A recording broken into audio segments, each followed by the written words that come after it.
Olá, você está acompanhando aqui na Record News e também aqui no nosso portal, que é o r7.com, no Facebook, no YouTube. Né? Haja vista que nós estamos em múltipla plataforma aqui na Record News. Uma série que nós denominamos de Ponto a Ponto da Reforma Trabalhista, semelhante àquela que fizemos anteriormente, chamada Ponto a Ponto da Reforma da Previdência Social. Gentilmente aqui conosco, doutora Fabiola Marques. Fabiola, obrigado pela gentileza, pela participação. Também aqui conosco o doutor Eduardo Pastore. Eduardo, obrigado também pela participação. O doutor Eduardo Pastore tem vários livros publicados, um deles, inclusive, são um tema que a gente vai tratar aqui, que é a terceirização. Mas eu gostaria, então, de mostrar qual é o ponto que nós vamos discutir agora. Então, vamos lá, Roberto, vamos mostrar, então, o ponto aí. Mais um ponto da reforma é o seguinte: as horas gastas no trajeto de casa ao trabalho devem ser remuneradas, sim ou não? Doutora Fabiola, sim ou não? Sim, como a lei já diz, né? Sim, como a lei já diz. Pode colocar de novo aqui para mim, para eu ler de novo? Aí, tá, vamos lá. Eduardo, as horas gastas no trabalho de casa, do trajeto, de casa ao trabalho, devem ser remuneradas, sim ou não? Não. Não. Bom, Fabiola, já existe lei a respeito disso? Já. Ela trata das horas em itinere, que são as horas gastas no itinerário, ou seja, nesse percurso de casa ao trabalho ou do trabalho até a sua casa. Isso vale para todas as categorias ou não? Vale para todas as categorias, mas tem dois requisitos, que são a inexistência de transporte público naquele local. Então, o empregado ele não tem como ir até o local, porque não tem transporte público ou é um local de difícil acesso. E a única forma dele conseguir chegar ao trabalho é com o oferecimento de um meio de transporte pela empresa. Então, a empresa leva esse trabalhador até o local de trabalho. Aí ela não remunera? Aí ela remunera. Aí esse período é integrado.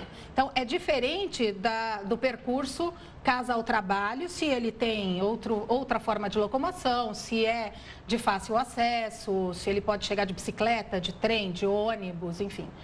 Normalmente não se remunera. Excepcionalmente, quando se tratar dessas horas em itinere com local de difícil acesso ou não servido por transporte público regular, aí há a obrigatoriedade da remuneração como hora trabalhada. Heródoto, isso para mim é uma das coisas mais incompreensíveis do direito do trabalho. Só que no Brasil... Incompreensíveis. Porque isso vem de acordo com a teoria do risco. A teoria do risco é assim: o risco é inerente à atividade do empregador. Até aí tudo bem. Aí o que o direito do trabalho faz? A partir do momento que o empregado põe o dedão para fora de casa, está indo para o trabalho, o risco já é do empregador.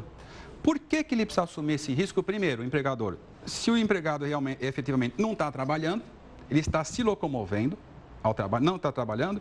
E segundo, como é que ele vai assumir um risco nesse percurso empregador, sendo que ele é considerado acidente de trabalho? Se por acaso o empregado se machuca nesse período aqui, é acidente de trabalho. Como é que o empregador... Olha isso, a irracionalidade da coisa. É como se houvesse uma extensão da empresa, onde a empresa não tem nenhuma possibilidade de diminuir os acidentes de trabalho, só que ela assume esse risco. Se por acaso o sujeito sai da casa dele, vai até a empresa e se machuca, ela paga por isso. Então, veja que essa coisa da superproteção da legislação trabalhista, vinda no contexto dessa questão da teoria do risco, é uma das maiores... um dos maiores absurdos do direito do trabalho. O que faz com que nós vivamos essa incongruência. Você paga por um período que ele não está trabalhando só porque você assume o risco da atividade do negócio, sendo que ele nem está efetivamente trabalhando para a empresa. São duas coisas diferentes, né? Uma é o fato do empregador assumir o risco quando o empregado está se dirigindo ou voltando ao trabalho. A ideia é justamente de proteger o trabalhador no caso da Previdência. Para garantir como acidente do trabalho.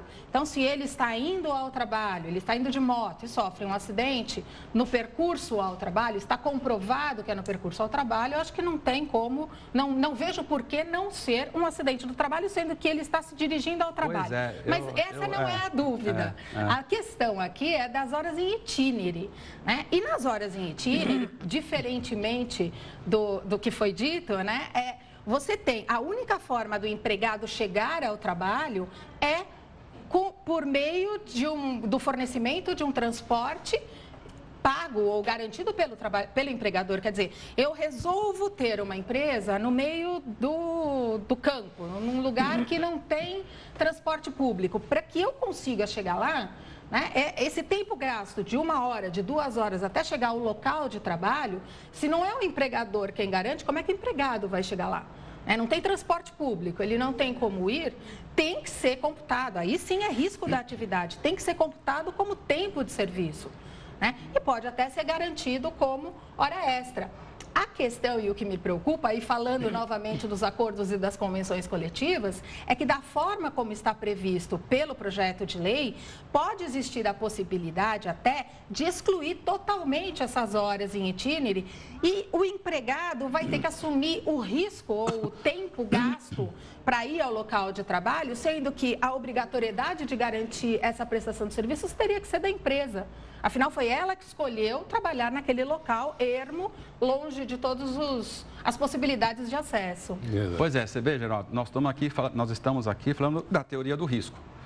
Porque tanto é assim que na hora que o empregador, como bem colocou a doutora Fabiola, oferece uma condução para esse empregado, ele paga por isso. Então, ele é penalizado, inclusive, porque ele paga. Agora, ele paga através do quê? Do Vale Transporte? Ele é obrigado a remunerar. Ele é obrigado a pagar um transportador. Ele é obrigado.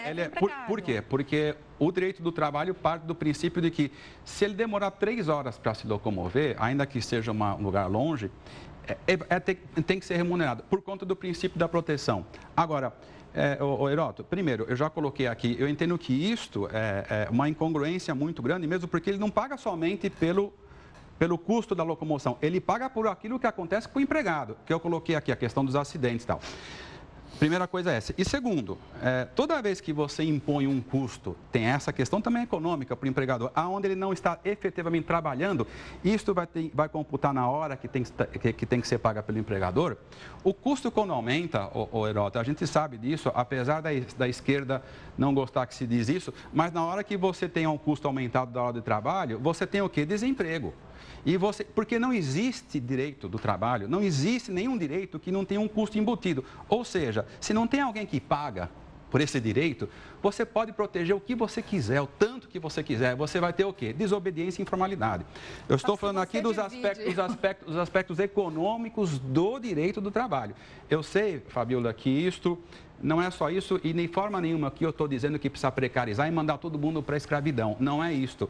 Mas nós precisamos calibrar bem essa questão social do direito do trabalho, porque o custo social disso é o econômico para o empregador.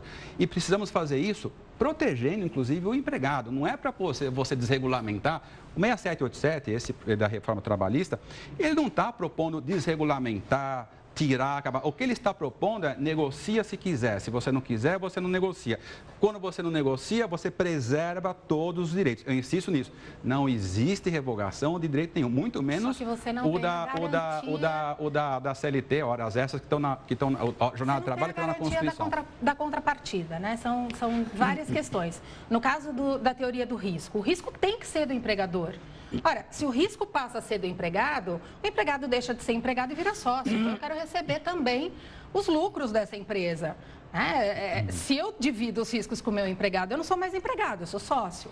Então, tem essa primeira questão. A segunda questão, é óbvio que vai haver uma negociação, porque eu tenho justamente a previsão para permitir a negociação, e é o que a gente estava falando. Se eu não tenho sindicatos fortes que representem a categoria, sindicatos pequenos, sindicatos com pouca representatividade, sindicatos que não têm associados, né? Sindicatos que vivem dessa contribuição sindical, na prática, o que nós vamos ter? Redução de direitos. É a única forma que você tem para prejudicar e acaba prejudicando realmente os trabalhadores.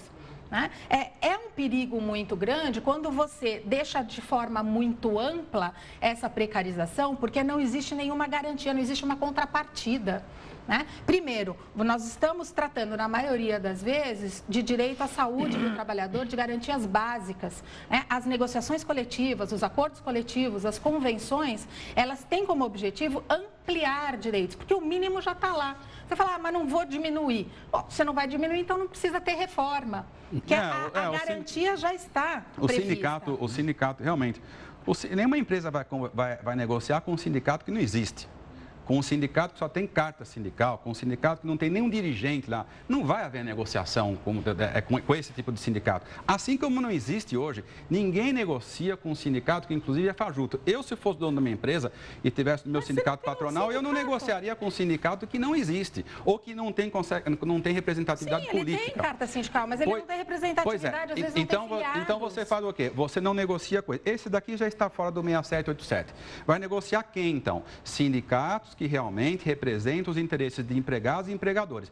E que o empregado tenha confiança de assinar um acordo coletivo através do representante dirigente sindical, para ele sentir segurança de que ele está devidamente representado.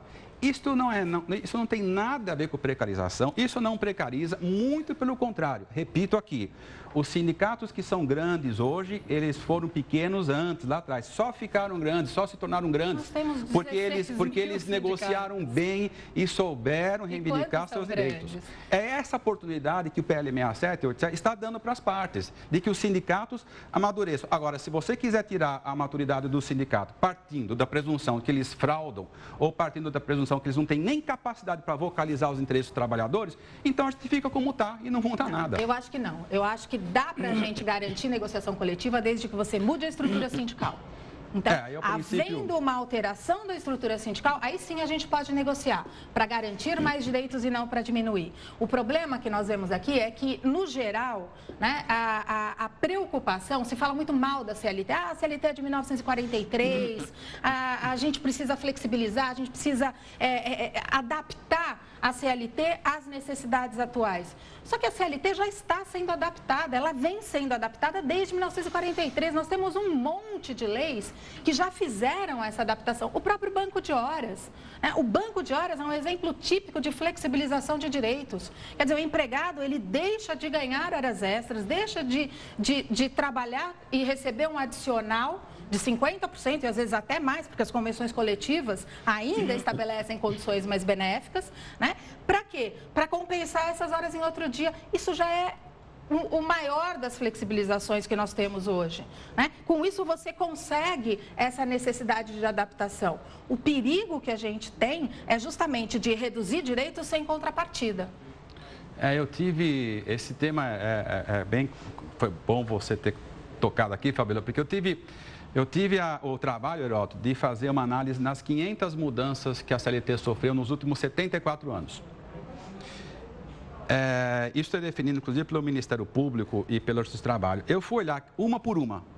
Das 500 mudanças, somente 5 leis mudaram efetivamente a CLT. Uma dessas é essa aqui, banco de horas. As outras 450 não mudaram absolutamente nada. Tratam-se do quê? De processo do trabalho, de representação sindical. Não mudaram absolutamente nada. Então, veja bem, a CLT continua uma velhinha, da mesma maneira, viva, da mesma maneira como ela está há 74 anos atrás. Ela vem vindo envelhecendo sem mudar absolutamente nada. A sua estrutura estatutária e rígida continua exatamente igual. E essas mudanças que ela teve, que ela sofreu, não foram mudanças. No final das contas, foram mudanças que não mudaram nada. Então, você veja que esse sistema precisa ser refletido. Nós precisamos olhar com carinho para ver que alguma coisa efetivamente precisa ser mudada para não ser redundante aqui. Ok. Bom, queria agradecer mais uma vez, Fabíola. Obrigado pela gentileza, doutora Fabíola. Muito obrigado. Pastor, muito obrigado. Olha, eu quero dizer para você mais o seguinte, são duas pessoas que estão aqui, que têm credibilidade, né? São pessoas que conhecem o assunto e têm pontos de vista divergentes. E nós fazemos isso propositadamente. Por quê? Para estimular o debate? Não. Para você poder avaliar umas ideias, avaliar outras ideias e chegar à sua própria conclusão. Uma das nossas missões aqui é fazer com que você crie sua própria concepção, sua própria opinião a respeito dos fatos. Não é a nossa missão aqui fazer a cabeça das pessoas. Nós queremos estimular o chamado pensamento crítico, ou seja, eu olho lá e depois eu decido. Para isso, eu convido você a continuar acompanhando aqui a nossa série, que é o Ponto a Ponto da Reforma Trabalhista. Até mais e obrigado pela audiência.